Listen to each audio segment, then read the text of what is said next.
Dear students, welcome to my YouTube channel any smart class. आज हम आपके लिए एक नया टॉपिक लेके आए हैं, फ्यूचर इंडेफिनिट टेंस। जैसा कि मैंने आपको पिछली वीडियोज में पास्ट टेंस और प्रेजेंट टेंस के बारे में बाय सीरीज जो है तो बता दिया है।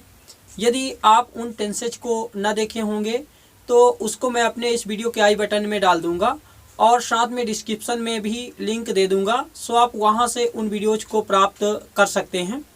तो आज हम फ्यूचर इंडेफिनिट टेंस से रिलेटेड इसकी पहचान और बनाने के नियम, साथ में स्ट्रक्चर जो है तो सीखेंगे और हिंदी में कुछ अनुवाद लेकर उनको इंग्लिश में ट्रांसलेट करना भी सीखेंगे। तो चलिए अपने टॉपिक की शुरुआत करते हैं।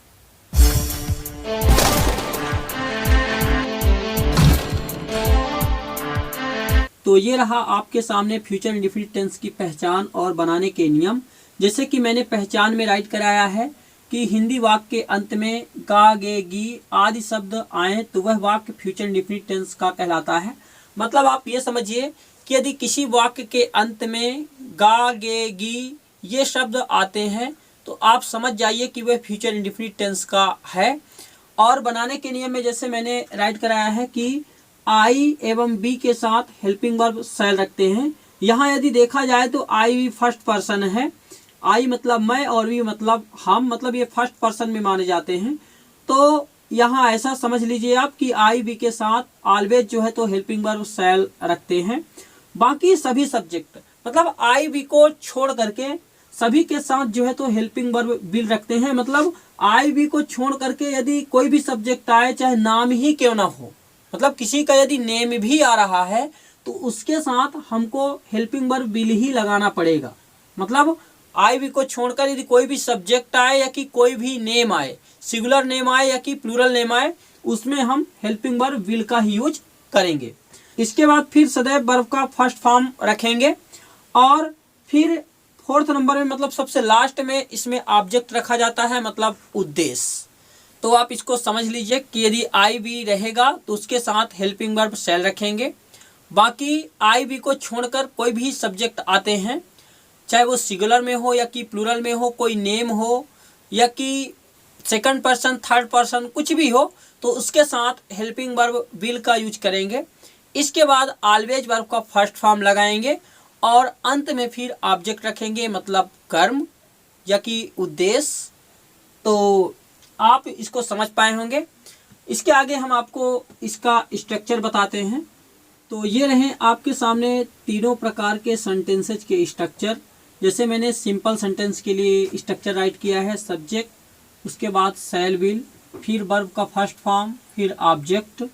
निगेटिव सेंटेंस के लिए स्ट्रक्चर राइट किया है, सब्जेक्ट, शैल विल, फिर नॉट, फिर वर्ब का फर्स्ट फॉर्म और लास्ट में ऑब्जेक्ट। इंट्रोगेटिव के लिए शैल, फिर विल, फिर सब्जेक्ट, फिर वर्ब का फर्स्ट फॉर्म और ऑब्जेक्ट। इसमें कभी कभी ऐसा भी होता है कि जब बीच में कोई क्वेश्चन वर्ड आ जाता है तो पहले क्वेश्चन वर्ड की मीनिंग, फिर उसके बाद शैल विल, फिर सब्जेक्ट, फिर वर्ब का फर्स्ट फॉर्म ऑब्जेक्ट, इस तरह भी इसका स्ट्रक्चर बना देते हैं। जब बीच में क्वेश्चन वर्ड रहता है उसके लिए मैं यहाँ बता रहा हूँ। तो चलिए हम कुछ एग्जाम्पल्स लेते हैं। जैसे कि यहाँ मैं राइट कर रहा हूँ, मैं विद्यालय जाऊंगा, मैं विद्यालय जाऊंगा। तो सबसे पहले आप इस टेंस की पहचान करिए कि क्या ये फ्यूचर इंडेफिनिट टेंस का है।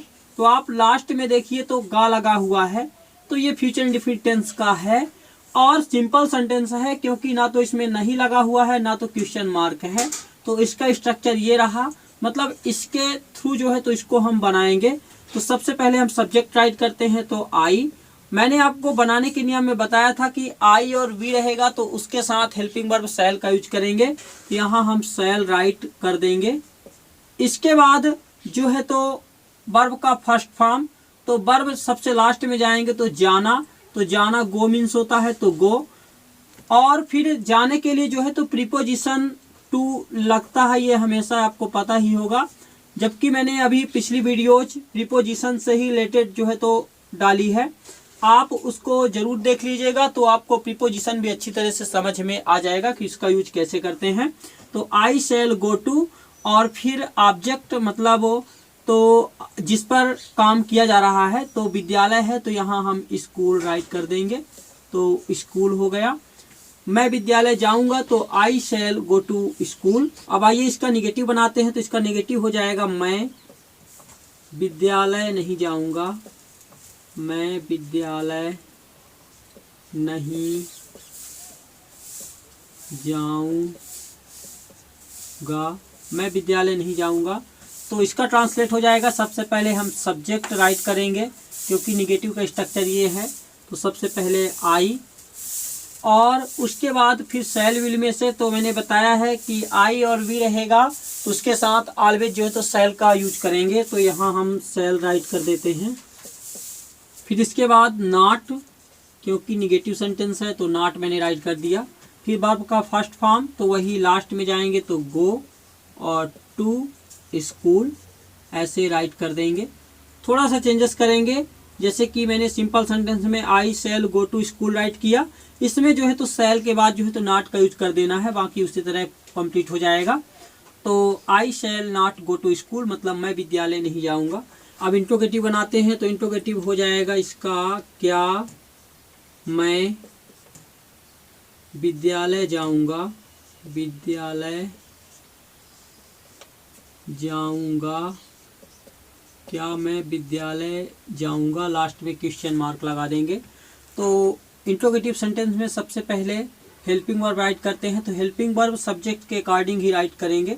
तो यहाँ मैं दिया है मतलब आई, तो आई के साथ शैल ही लगता है, तो पहले शैल लगाएंगे। जब ये क्या दिया रहता है तभी ऐसा होता है, सबसे पहले हेल्पिंग वर्ब लगता है और उसके बाद फिर सब्जेक्ट राइट करते हैं। लेकिन जब बीच में क्वेश्चन वर्ड आते हैं, उसका भी मैं अभी एग्जाम्पल आपको बताऊंगा, तो उसमें पहले क्वेश्चन वर्ड की मीनिंग राइट करते हैं, फिर इसके अकॉर्डिंग चलते हैं। तो शैल, उसके बाद फिर सब्जेक्ट तो आई हो जाएगा और फिर वही वर्ब का फर्स्ट फॉर्म, तो लास्ट में जाएंगे तो गो हो जाएगा, जाने के लिए टू प्रीपोजिशन और फिर वही जिस पर काम हो रहा मतलब ऑब्जेक्ट, तो स्कूल राइट कर देंगे।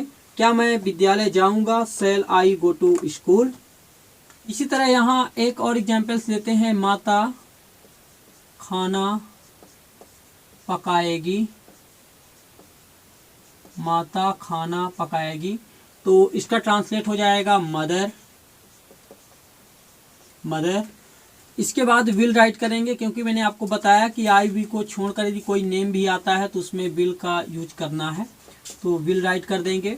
वर्ब का फर्स्ट फॉर्म पकाना तो कुक हो जाएगा, तो कुक राइट कर दिए और फिर ऑब्जेक्ट, तो खाना फूड मीन्स होता है मतलब भोजन, तो फूड हो गया। माता खाना पकाएगी, मदर विल कुक फूड। इसी का निगेटिव बनाएंगे, माता खाना नहीं पकाएगी, पकाएगी, माता खाना नहीं पकाएगी। तो ये निगेटिव के स्ट्रक्चर के बेस पे बनाएंगे, तो सबसे पहले सब्जेक्ट तो वही मदर है, तो मदर राइट कर देंगे। उसके बाद शैल विल में से तो विल लगेगा, क्योंकि कोई भी नेम हो तो उसके साथ विल का ही यूज करेंगे, तो मदर विल। फिर उसके बाद नॉट, फिर वर्ब का फर्स्ट फॉर्म तो वही लास्ट में पकाना तो कुक और फिर फूड राइट कर देंगे। मतलब यदि सिंपल सेंटेंस में यदि हम हेल्पिंग वर्ब के बाद नॉट का यूज कर देते हैं तो वो पूरा निगेटिव सेंटेंस बन जाता है। इसके बाद इंट्रोगेटिव सेंटेंस बनाएंगे, तो हो जाएगा क्या माता खाना पकाएगी, खाना पकाएगी, लास्ट में क्वेश्चन मार्क, क्या माता खाना पकाएगी। तो इसका ट्रांसलेट हो जाएगा, सबसे पहले इसमें शैल विल में से राइट करेंगे, तो इसमें सबसे पहले विल लगेगा क्योंकि मदर है, आई वी को छोड़कर है, तो इसलिए मैंने विल राइट किया। उसके बाद फिर वही सब्जेक्ट, तो मदर राइट कर दिए, विल मदर। उसके बाद फिर जो है तो वर्ब का फर्स्ट फॉर्म तो लास्ट में तो वही कुक हो जाएगा और फिर फूड राइट कर देंगे, तो ये हो गया। क्या माता खाना पकाएगी, तो विल मदर कुक फूड। तो इस तरह से ये भी जो है तो ट्रांसलेट हो जाएगा। आगे इसके हम आपको कुछ और एग्जाम्पल्स जो है तो बताते हैं। अब आपके सामने कुछ और एग्जाम्पल्स दिए गए हैं, जैसे कि अनिल किताबें बेचेगा, अनिल किताबें नहीं बेचेगा, क्या अनिल किताबें बेचेगा, अनिल किताबें कब बेचेगा। तो चलिए इसको भी हम क्रमशः ट्रांसलेट करते हैं। तो सबसे पहले हम देखते हैं अनिल किताबें बेचेगा, इसको ट्रांसलेट करते हैं।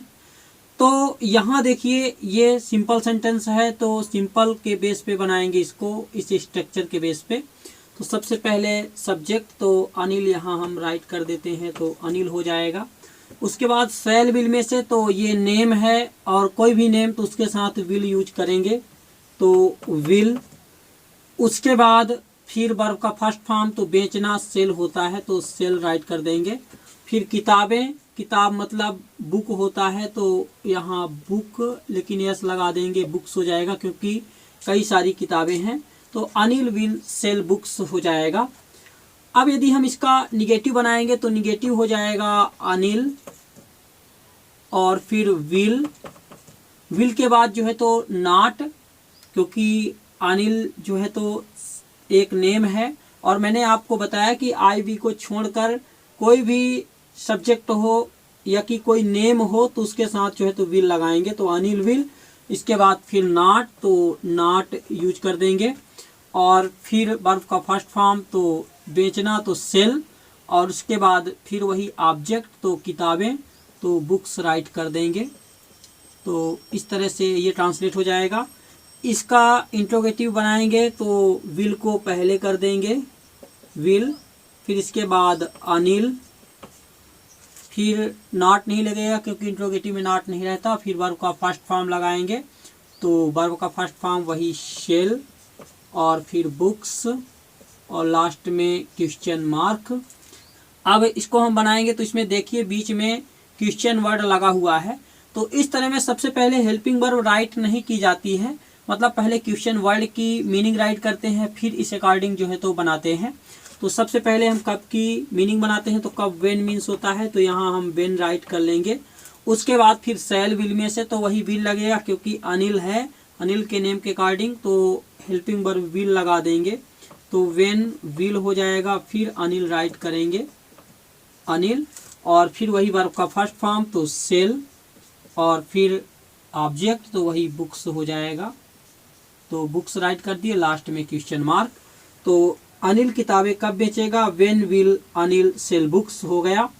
इसी तरह यदि हम इसको बनाते हैं, हम चाय पियेंगे, तो आई वी के साथ सेल लगाते हैं, तो वी मतलब हम होता है, तो वी के साथ सेल, वी सेल हो जाएगा। फिर इसके बाद वर्ब का फर्स्ट फॉर्म, क्योंकि ये सिंपल सेंटेंस है तो इसको बनाएंगे। तो देखिए पीना किसके मीन्स होता है, वैसे ड्रिंक, लेकिन चाय पीने के लिए जो है तो टेक का यूज किया जाता है, क्योंकि चाय को जो है तो स्वाद के लिए जो है तो लिया जाता है, इसलिए यहाँ हम टेक का यूज करेंगे। तो वी सेल और टेक हम लगा देंगे, टेक, और फिर टी। आप ये ध्यान में रखिए क्योंकि आप यहाँ गलती भी कर सकते हैं, आप ड्रिंक भी लगा सकते हैं, तो आप हमेशा ध्यान रखिए कि चाय वगैरह जैसे कोई पेय पदार्थ रहता है जिसको हम स्वाद के लिए जो है तो लेते हैं, टेस्ट के लिए, तो उसके लिए टेक का यूज करते हैं, तो वी शैल टेक टी हो जाएगा। हम चाय नहीं पियेंगे, तो वी, क्योंकि निगेटिव सेंटेंस है तो शैल के बाद नॉट लगा देंगे, we shall not take tea, take tea हो जाएगा। और यहाँ जैसे कि क्या हम चाय पियेंगे, तो इसमें हेल्पिंग वर्ब पहले बाहर कर देंगे, शैल, उसके बाद फिर सब्जेक्ट वी, फिर नॉट हटा देंगे, टेक, और फिर टी, और लास्ट में क्वेश्चन मार्क। तो क्या हम चाय पियेंगे, तो हो जाएगा शैल वी टेक टी। अब जैसे कि हम चाय कौन सी पियेंगे, तो इसमें सबसे पहले देखते हैं क्वेश्चन वर्ड है, तो पहले इसकी मीनिंग बनाएंगे। तो कौन सी, विच मीन्स होता है कौन सा या कौन सी, तो विच राइट कर देंगे। इसके बाद फिर इसके अकॉर्डिंग चलेंगे क्योंकि ये इंट्रोगेटिव सेंटेंस ही है, क्योंकि बीच में क्वेश्चन वर्ड है।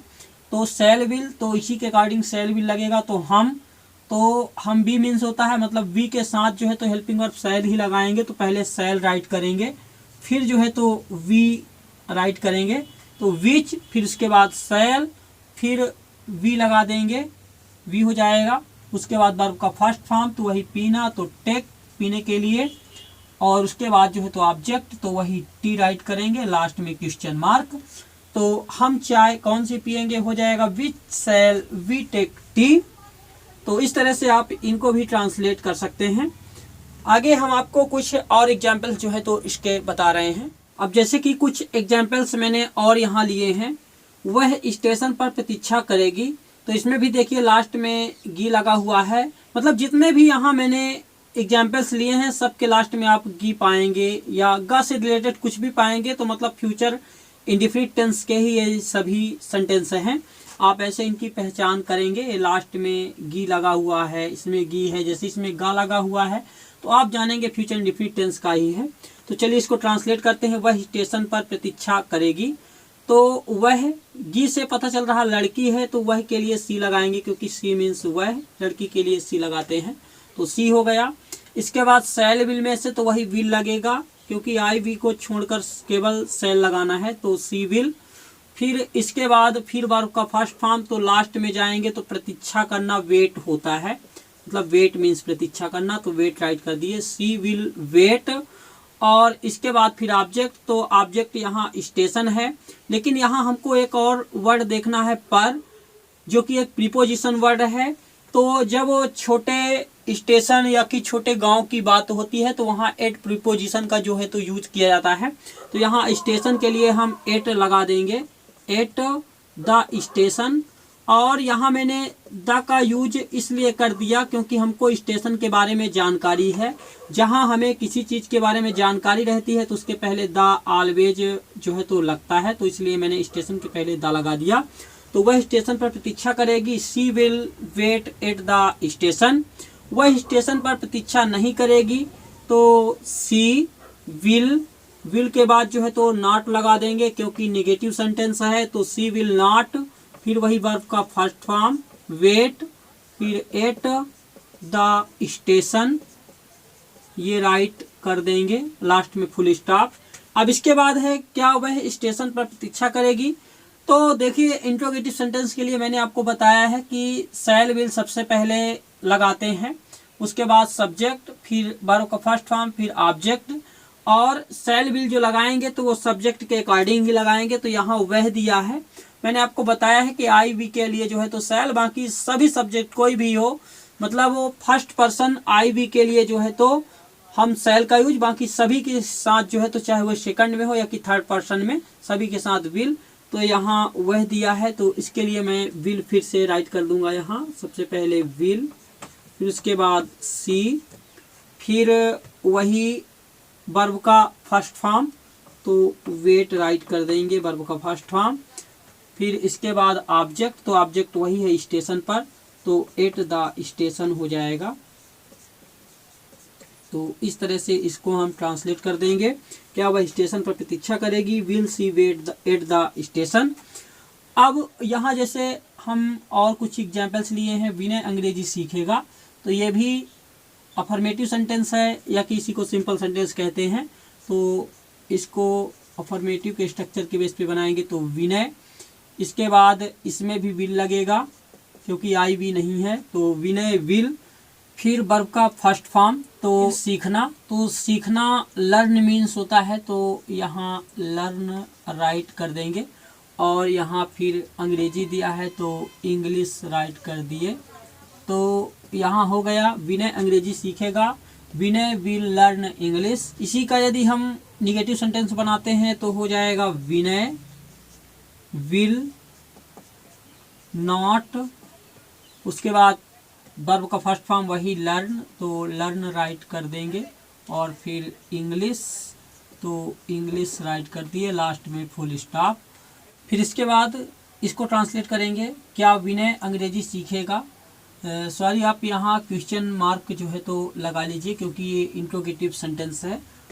कुछ बच्चे हमेशा यहाँ गलती कर देते हैं, तो आप यहाँ गलती नहीं करिएगा। मतलब इंट्रोगेटिव सेंटेंस में क्वेश्चन मार्क लगाना जो है तो कंपलसरी है, नहीं तो आपका पूरा फॉल्स हो जाएगा सेंटेंस।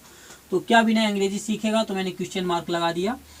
और इसको ट्रांसलेट करते हैं, तो सबसे पहले यहाँ शैल विल में से तो यहाँ विल लगाएंगे विनय के अकॉर्डिंग, क्योंकि विनय नेम है तो विल। उसके बाद फिर सब्जेक्ट, तो वही विनय राइट कर देंगे, तो विनय हो जाएगा। उसके बाद फिर वर्ब का फर्स्ट फॉर्म, तो सीखना, तो वही लर्न हो जाएगा। और फिर ऑब्जेक्ट, तो वही इंग्लिश राइट कर देंगे। तो इंग्लिश हो गया, लास्ट में क्वेश्चन मार्क। तो क्या विनय अंग्रेजी सीखेगा, तो विल विनय लर्न इंग्लिश। तो आप इस तरह के और भी एग्जाम्पल्स जो है तो फ्यूचर इंडेफिनिट टेंस के लेके और उसको इंग्लिश में ट्रांसलेट करके अच्छी तरह से समझ सकते हैं। तो दोस्तों मैं आशा करता हूं कि आपको आज का वीडियो पसंद आया होगा। यदि आपको वीडियो पसंद आया हो तो आप इसे लाइक करें, अपने सभी दोस्तों तक शेयर करें, और यदि आप इसी तरह की वीडियोज प्राप्त करना चाहते हैं तो मेरे चैनल को सब्सक्राइब करके बगल में बेल आइकन भी दबा लें, क्योंकि जब हम इस प्रकार की कोई वीडियोज अपलोड करेंगे तो उसका नोटिफिकेशन आप तक सबसे पहले जाएगा। तो आज के लिए इतना ही। जय हिंद, जय भारत।